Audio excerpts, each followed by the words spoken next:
98% of people feel that homeless people are junkies and alcoholics, and I'm none of those.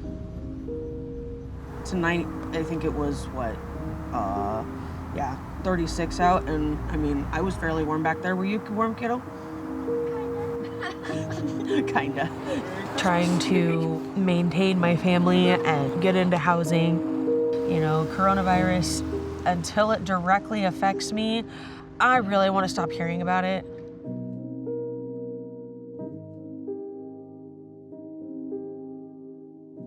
I'm Rose Arce, and I'm the director of Pandemic in Seattle.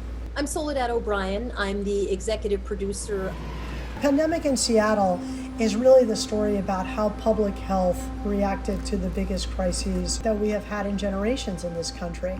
It takes a look sort of behind the scenes at the decisions that are made to try to shut down a city and stop the pandemic, but particularly with the most vulnerable people in mind.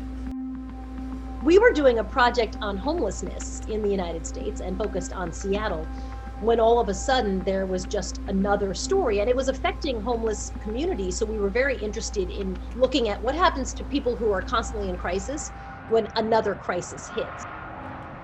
We are at a critical moment in this crisis. People who are homeless can't shelter in their own home. They can't isolate, they have nowhere to go. We checked in with our photographers and our producers on the ground in Seattle that they wanted to stay on. But we created the rules around it so that everybody could stay safe. Every time they went out, they always wore masks.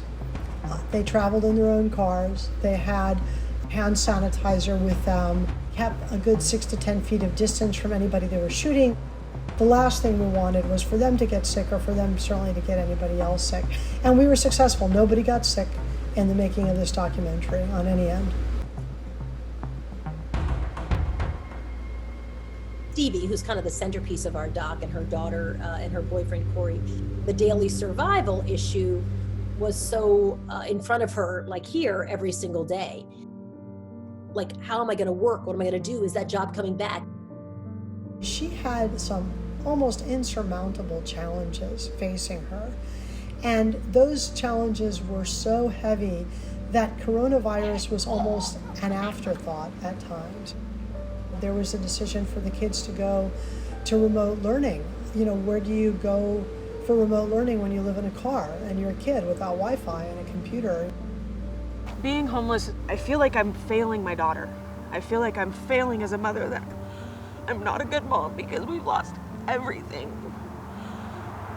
I'm scared.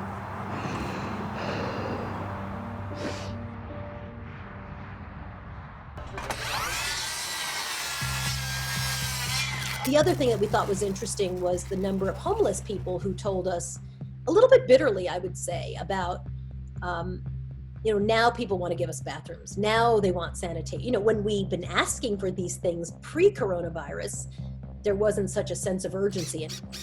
But now that somebody else's health is at stake, everybody's lining up to give us these things that, from a humanitarian perspective, we've really needed for quite a while. And, that was pretty heartbreaking. And I think for many of the homeless people that we interviewed, I think they felt like as soon as this passes, those will go away. No one's going to care. The moment, like the absolute moment the crisis is over, all the homeless people are going to be back on the street.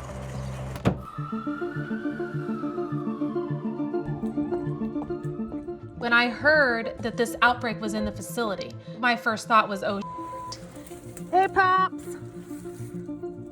Catherine Kempf is somebody we found by going repeatedly to the nursing home and talking to the families that had gathered outside demanding answers. when the building's on fire, what do? You get out. There's been 29 people that are dead from this place, 29 as of last night. Her story was just so compelling because here she was caring for her 2 young kids at home, trying to get her degree. This is Pop before his stroke. Her father is in there and she can't help him. Hey, Pops! Hey, Bob! And she's trying to advocate for him while she's on the outside, and of course her dad is is elderly and frail and losing his facilities. And he's waiting and waiting, and he's perfectly healthy. And as she said at one point, he's just sitting there waiting to get sick. They weren't testing everybody at first because they didn't have enough tests. They called me back the next day and told me that he had tested positive.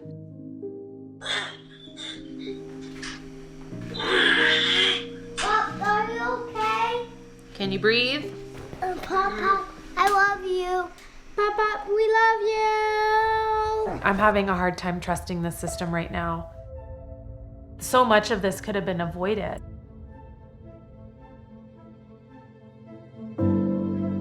Very rarely do we report on public health. We have a great scene where Patty Hayes, who runs public health in Seattle, is at a meeting about how to stay safe and wear masks, and everybody needs to use hand sanitizer. And then as she's heading to the elevator, she hits the Purell. It's empty. I love that scene because it's a real symbol of kind of how this works all the time. There's some ideas, but if you don't have Purell in your Purell hand sanitizer, then what was the point?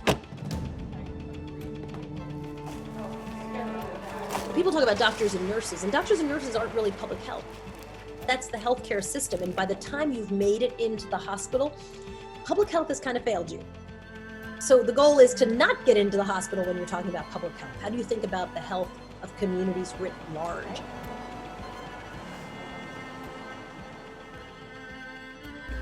The lesson to take away from this is move swiftly and decisively and listen to public health, listen to the doctors, listen to the people in health that are learning as they go along, but delivering very important information.